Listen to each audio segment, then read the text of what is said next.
Who said Scythe was gone?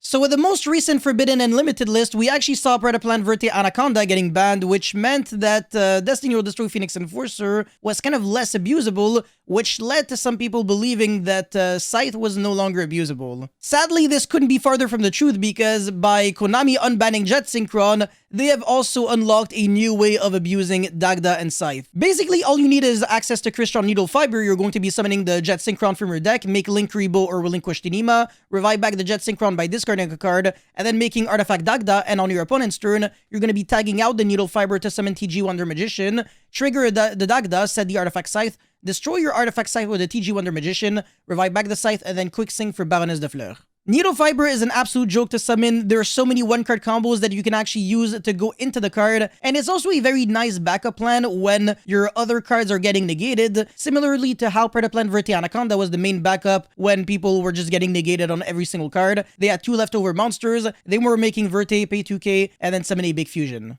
So basically, on top of making your full combo with literally any combo deck, you can also end at the very end with Needle Fiber into Dagda for Scythe, and then make a Omni Negate on your opponent's turn in the form of Baroness, which is actually really good for pressure on the next turn because you can either use it to destroy a card your opponent controls, or revive back a level 9 or lower monster from your graveyard, or on your opponent's turn, one other really neat thing that you can do is revive back the Scythe again. In other words, a single Needle Fiber scythes your opponent twice. And also, Jet Synchron is actually not a bad card to draw at all because it's still a 1-card Needle Fiber, and you know, you can special summon Ghost Ogre from your deck, which will be live next turn, and you can tag out the Needle Fiber for like Formula Synchron, Shooting Riser Dragon, so you can send like Banshee, Fairy Tail Snow, whatever, or you can summon something like TG Wonder Magician, so that you can pop 1 spell and trap your opponent controls, and when it dies, you draw 1 card.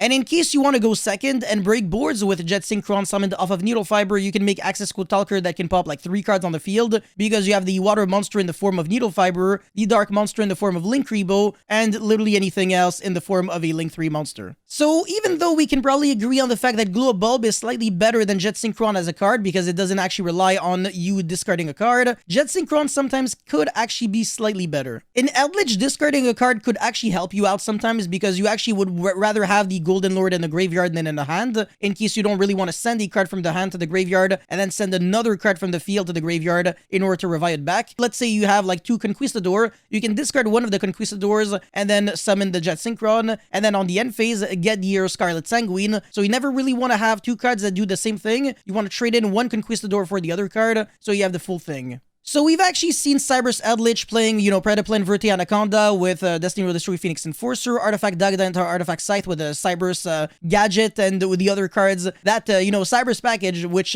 would basically be abusing a Link Devotee. But now I think we might actually see Synchro Eldritch being played again with Needle Fiber into the Jet Synchron, into Dagda, so that people can lock their opponent on their turn, and then next turn they're just generating advantage, and they eventually kill. With that being said, I can mostly think about combo decks playing this package, so the Jet Synchron for Scythe combo, and that would be probably things like Punkthyrion, Zombie, Adamancipator, etc., because those decks can also put up more negates on top of that. So I want to say this is definitely less good than the DPE combo summoned off of Predaplant Verte Anaconda because you also don't have the follow-up of drawing 2 cards, and you're not getting recursion. You're really just interrupting your opponent maybe twice, but it's still really good considering the fact that you no longer have to play all the bad cards in the bricks. Basically, all you really need is Artifact Scythe, Jet Synchron, and that's pretty much it for the main deck. Anyways, Jet Synchron is no joke, and I'll definitely see play this format, but that's pretty much all I had to say for this video. Let me know your thoughts about this card in the comment section below. As always, don't forget to like and subscribe, and I'll see you guys very soon. Peace.